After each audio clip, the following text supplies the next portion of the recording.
Selamat datang Biochar Explorer.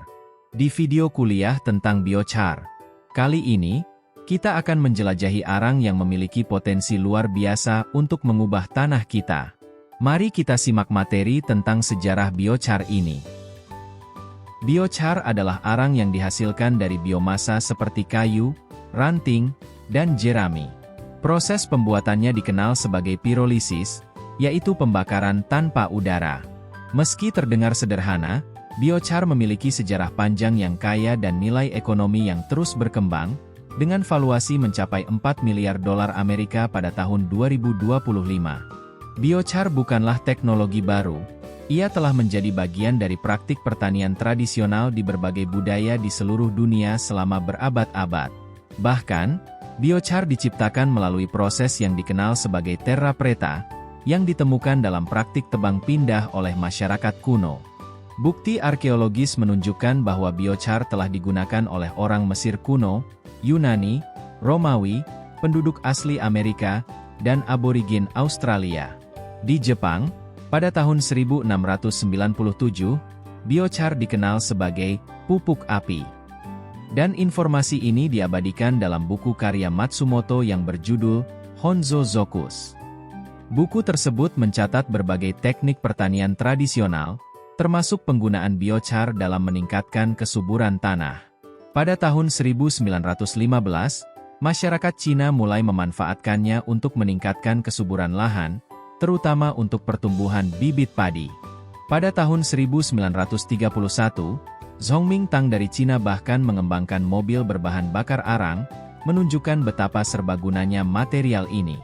Memasuki abad ke-20, penelitian tentang pengaruh biochar terhadap pertumbuhan tanaman mulai berkembang. Di Amazon, peneliti menemukan tanah hitam terra preta yang mengandung biochar yang telah ada selama ribuan tahun.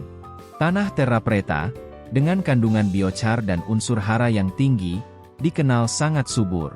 Kesuburan tanah ini menghasilkan pertumbuhan dan produksi tanaman yang jauh lebih baik dibandingkan dengan tanah tidak subur di dekatnya.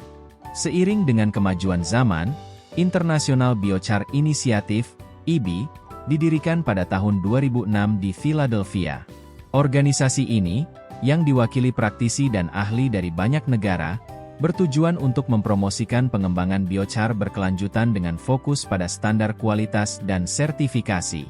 Pada tahun 2007, International Research Institute, IRRI, melakukan uji coba biochar pada padi gogo di Laos yang tanahnya rendah unsur hara P. Hasilnya sangat positif, dengan peningkatan konduktivitas hidrolik tanah atas dan hasil gabah. Di Indonesia, kita juga memiliki tanah hitam serupa di Malinau, Kalimantan Timur. Suku-suku asli menyebutnya tiem atau punyu, yang memiliki kesuburan tinggi. Dengan sejarah panjangnya, biochar telah menjadi jembatan yang menghubungkan tradisi kuno dengan modernisasi.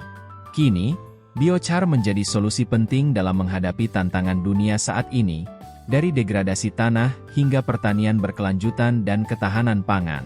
Saat kita terus mencari solusi berkelanjutan untuk masa depan, biochar menawarkan potensi besar untuk meningkatkan kesehatan lingkungan.